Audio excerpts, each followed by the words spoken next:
Hello and welcome everyone to another edition of the GSMC College Football Podcast brought to you by the GSMC Sports Network. We have a great show for you today. We have some news around the playoff finally. We have an agreement between the ACC and the Big 12 for the new revenue deal.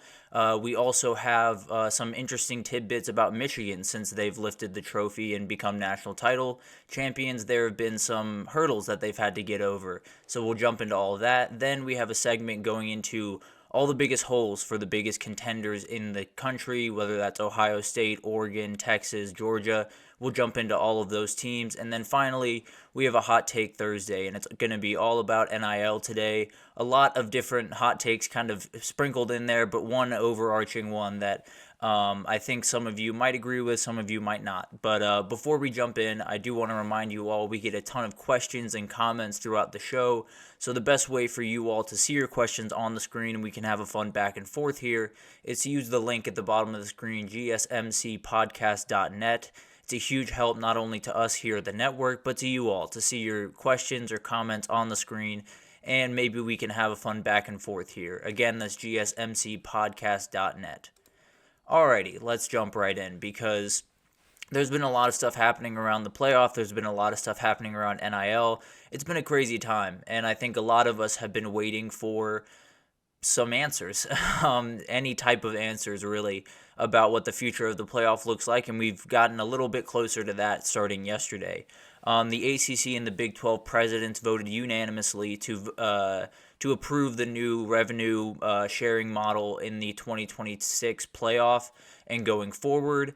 Ross Dellinger was the first person to have this at Yahoo Sports. He is someone that has been just all over every rumor and news around all of these discussions and everything happening over in Texas. So a huge shout out to him. He's been an incredible resource throughout this whole thing. But the College Football Management Committee, 10 other FBS commissioners, Notre Dame's athletic director are expected to meet soon to go over the deal and to possibly approve it. It seems like all of those people that are involved in that decision are for the deal, so it seems like it'll smoothly flow through there, and they won't necessarily have any other snags. But just to remind you what exactly they're voting on and what exactly the new revenue model is reported at least to look like. So the SEC and the Big Ten are entitled to about 58% of the college football playoff revenue. 32% would go to the ACC and the Big 12, and then about 10% would be heading to Notre Dame and the Group of Five. And the contract is expected to be about $1.3 billion a year starting in 2026. So there's no team in this entire equation that's going to be losing money comparative to what they were making in the old format of the playoffs. So all of these schools pretty much across the country, no matter what conference you're in, you will get more money than you have previously gotten. The SEC and Big Ten is set to go somewhere from about $6 million a year per school to around $20 million. So a huge jump for them.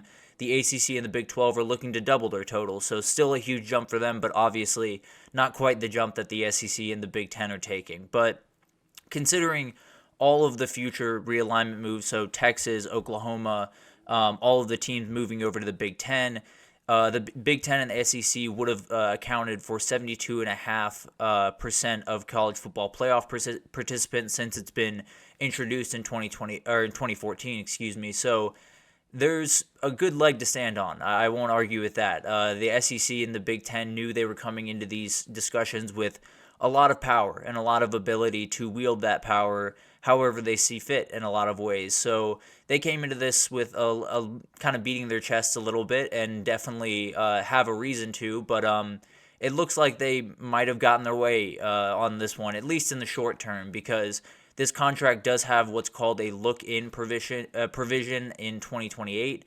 So that essentially just means they can go over the revenue distribution, go over the format again, and reevaluate it and see if it still holds true to the current state of college football, which is really interesting for a number of reasons because, as we've talked about a number of times on this program, the ACC is in some interesting waters right now with Florida State. Some worry that the conference is going to be kind of a thing of the past here pretty soon, but hopefully that doesn't happen. But if it does, obviously this look-in provision would look a lot different in 2028 than if we had the same format and possibly some Big 12 or some ACC schools started to make a run, because maybe they'd be entitled to more of a cut. But I would tend to believe that in 2028, whenever they do reevaluate this revenue distribution, I tend to believe the SEC and the Big Ten will be even in a better spot than they are today, have even more power than they have today. So it could just be kicking the can down the road a little bit to, the new reality of college football. But for the time being, it looks like everyone's going to stick together for a little bit, which is absolutely incredible. Obviously, the big question of this is, what is the format going to be? And that is something that we still don't have necessarily an answer to. Apparently, they were very, very much focused on the revenue portion of this, which kind of makes me sad as a college football fan, but that's a totally different story. I think there's a lot to look forward to with this new format, and there's a lot to go into. And I think the revenue format, while that's great to get agreed to, obviously all of us want to know the actual format of the games. We want to know who's going to be playing where, who gets auto bids, who doesn't. Does anyone get auto bids? Because that was an idea that was thrown out there earlier this week. But there seem to be about 3 different formats that are actually on the table and being talked about going forward in this next couple of days or to a week. So the first one is a 5+9 format. As of right now, we have a 5+7. So the 5 would be 5 auto bids from the 5 highest ranked conference title winners, and then you would have 9 at-large bids. So it would pretty much mirror the 12-team playoff, but just add 2 more bids for the 14-team. The second one is the one we've talked about a number of times on this program, the 3 to the SEC and the Big Ten in terms of auto bids, 3 auto bids there, 2 auto bids to the Big 12 and the ACC, 1 to the Group of 5 or Notre Dame if they are ranked that high, and then 3 at-large bids is another one that's been kicked around that has not been nearly as popular because of the massive skew towards the SEC and the Big Ten. With them getting 3 auto bids each. It's a pretty big proposal, obviously. And then the final one is very interesting, and one that I had not seen before was 2 auto bids to the SEC and the Big Ten, 1 to the ACC, Big 12, and Group of 5 / Notre Dame, and then 7 at-large bids. So it seems that between these 3 options, it seems that they're heading more and more towards more at-large bids. It seems like they want to keep the playoff committee involved as much as possible, have them actually have a say in the matter, instead of having only 3 teams to pick from or maybe not having any at all. I know there were some people in that room that were big fans of auto bids, but it seems like they're heading back towards the at-large system, at least a more aggressive at-large system. And I tend to believe that's the correct path. I think at-larges are the correct way to do anything in a sport where you don't get to all play each other, which is a huge problem in college football. Not necessarily a problem, but something that they have to take into account when going into these discussions is you don't really know comparisons between teams in different conferences all the time because they don't get to see each other on the field. So I think keeping as many at-large bids is really important, because there's a reality where some conference champion gets in and doesn't deserve to be in over someone that didn't win a conference title in another conference. So there's a ton to go into here. I would do all at-large bids, but that seems to be something that is not necessarily under big consideration, at least right now. And the first round buys for the SEC and the Big Ten champions have been tabled just because there were a lot of people that were not too keen on that idea. So it makes total sense that they were not keen on that idea, but it looks like that one is going to be a little bit further down the road if that ever happens. But it seems like money was the thing that mattered more than any format in this breakdown of the college football playoff. It felt like we spent a ton of time talking about the different ways to split up the media deals and all of the things like that, and not so much time talking about the actual formatting of the playoff. But at the end of the day, I understand this is the way that things work. I kind of wish that they spent a little bit more time focusing on, fan perspectives, focusing on the coaches' perspectives, focusing on a lot of different things. But at the end of the day, money talks, and that's kind of the way things are. So revenue is obviously a huge part of this, and the reason it's such a huge part of this is something we've talked about throughout this week, which is there are contracts or employment status or revenue sharing or collective bargaining. There are a number of things coming in the world of athlete compensation. So there are a ton of things that are going to start changing. There's a ton of things that are going to need a lot of cash flow. They're going to need a ton of money to handle all of these new expenses that didn't exist before, like possible employment status or revenue sharing with the athletes. So this is obviously a huge hurdle that they had to get over. It was something that I know a lot of those people in that room were fighting over for a very long time. So I'm very glad they finally came to an agreement. I think that's huge. Also, I think one of the big monikers in this, when you're talking about revenue, is a lot of these NIL deals that have kind of started to bubble up, and a lot of the lawsuits that have bubbled up since then.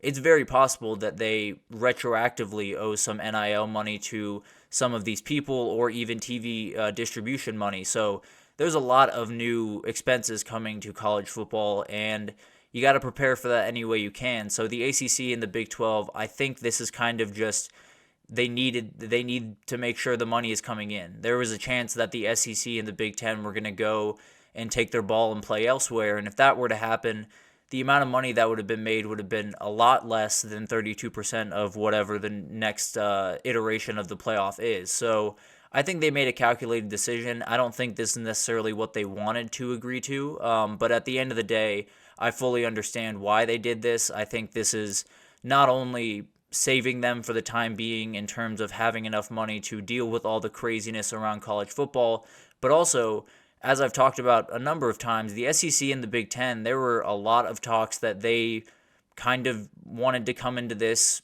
throw out a couple of crazy ideas that they knew a lot of people were going to be opposed to, and then decide, okay, well, we tried, and then walk away and start their own entity and be the Big Ten, the SEC kind of ACC NFC format, or AFC NFC format.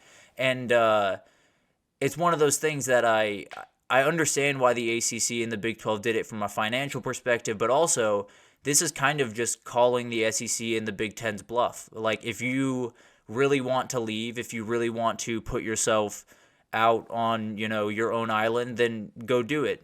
We've agreed to this, kind of crazy proposal of you getting more than half of the revenue from the college football playoff. So the ball's in your court now. So the SEC and the Big Ten, I tend to believe they'll agree to this, partly because of that look-in agreement in 2028, because I think they know and think that they will be much more powerful by then. So this will not be necessarily a long-term thing for them. But at the end of the day, it is the ACC and the Big 12 saying, putting the balls back in the SEC and the Big Ten's court. So it's a really interesting move. I think it's a great move by the ACC and the Big 12, because at the very least, you get transparency from the SEC and the Big Ten. You either get them joining in and everyone being in the same playoff pool and all of that being one cohesive thing, and that would be incredible, or they take their ball and play elsewhere, and then they leave a lot of people really angry, and a lot of people that matter a lot to this sport. So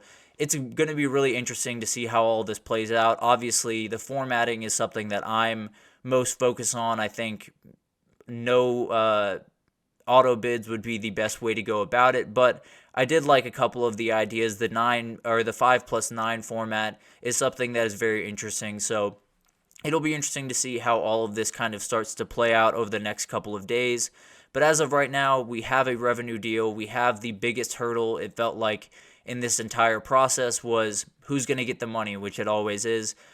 So as long as we're over that hurdle, I'm still a little bit worried about some of the deep future, the long-term future of this sport. But at the end of the day, I'll take any good news I can get. And it looks like, as of right now, the playoff is sticking together. It will be including the group of five. It will be including everyone, and we won't have different factions of college football, at least for the time being. So very happy to hear that. Obviously, a lot more to be figured out here, including the formatting, but the first big hurdle has been jumped, which is something that I think a lot of us have been waiting for. So that is obviously great news around the playoff, but we're going to take a short break here. And when we come back, we're going to talk about Michigan. They've had a lot of turnover since their championship and a lot of different things happening around their program. I wanted to jump into how they're handling that and how Sharon Moore is kind of taking over the team. So definitely stick with us for that, and we will be right back.